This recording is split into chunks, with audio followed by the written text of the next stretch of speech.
Hey guys, Spiritual Muse here. I'm here to talk to you today about some things you should consider before you start a yoga practice. So, if you've never been to a yoga class, my suggestion is that you just take it easy on yourself, right? You go to the first class, you don't expect to be perfect, you expect maybe the teacher will change you up and keep you in alignment, that kind of thing. So, the things you should know is that if a teacher does come up to you and they realign you, they're doing that to keep you in healthy form so that you're not hurting yourself, because it is possible to injure yourself while you do yoga, but only if you're out of alignment, right? Or if you push yourself too hard.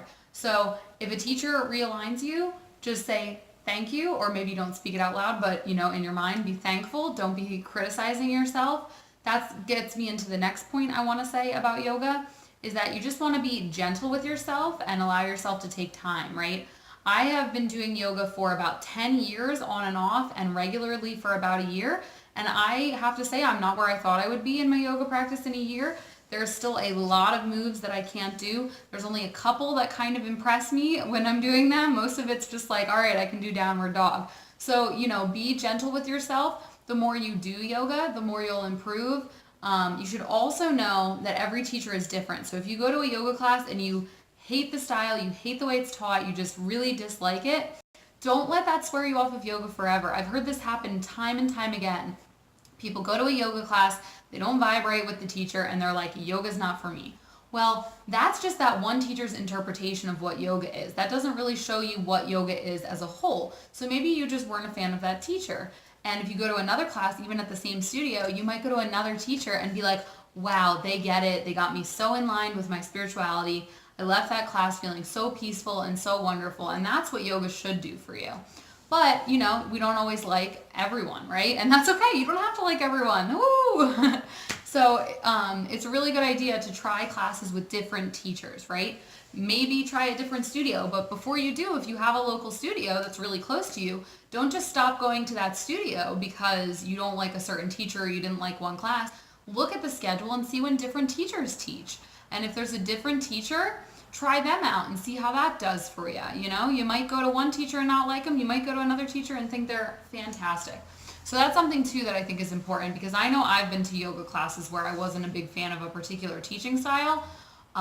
But then I went to another class at the same studio and I was like, yes. And if you find a teacher that you love, go to all their classes. Follow them around. They don't mind. They're going to love that. They're going to appreciate that. Get to know them. Talk to them after class. Teachers love talking to you about yoga. A good teacher will stop and stay with you if you have a question, and they'll answer it for you. So that's what's really awesome too.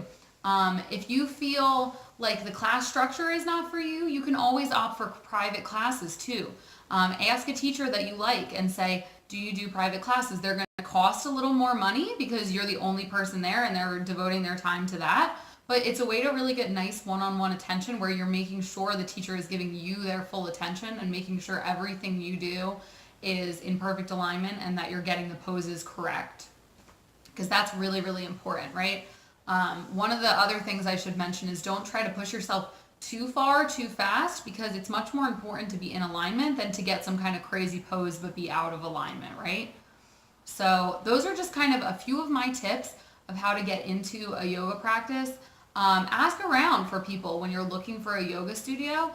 Ask who your friends go to if they do yoga. Ask what they like about their studio, And if you find you really just don't like any teachers at one studio, well, maybe try a different studio, It's very possible that there's another one not too far away.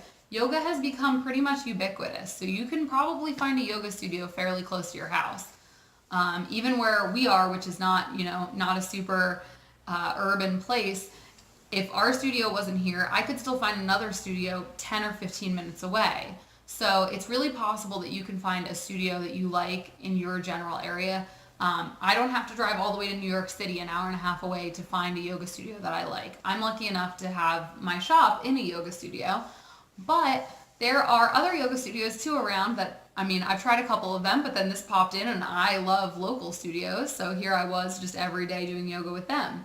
But I definitely tried yoga at some other places before that too, and I definitely had some experiences I was like, not so fond of. But when they opened up here, I just love it. I love the community vibe. I love everything about it. Every yoga studio is different, So, one might be your kind of studio, one might not be, and that's okay. We're all different people. We all have different styles. And those are that's kind of my advice for yoga. So mostly what it comes down to is just be patient with yourself and keep trying. All you can do is just keep trying. Try to ease the voice of that inner critic in your head and just laugh through it if you mess up or you fall out of a pose or something. It's not supposed to be this crazy serious thing, at least, not the way we practice it in the modern day. It's really just a way to help you get to a meditative state, and it can be a really powerful thing as long as you're not there the entire time judging yourself. Because if you are, then I would suggest you come back to yoga when you're ready for it. Because if you're in yoga class and you're judging yourself the whole time, and you come to a bunch more yoga classes and you're still just judging yourself the whole time, then there's some work you have to do before you can go to a yoga class. So I definitely suggest that you work on that inner critic a little bit before your yoga class. Maybe you listen to an inspiring video. I actually have a video about the inner critic from a while ago, but you can scroll down and find that. Because our inner critics can be a nasty thing, right? And that can really get in your way of doing things you want to do, like starting up a yoga practice, right? There's many, many things that you can do if you just set your mind to it and you just quiet down that mean voice inside your head, right?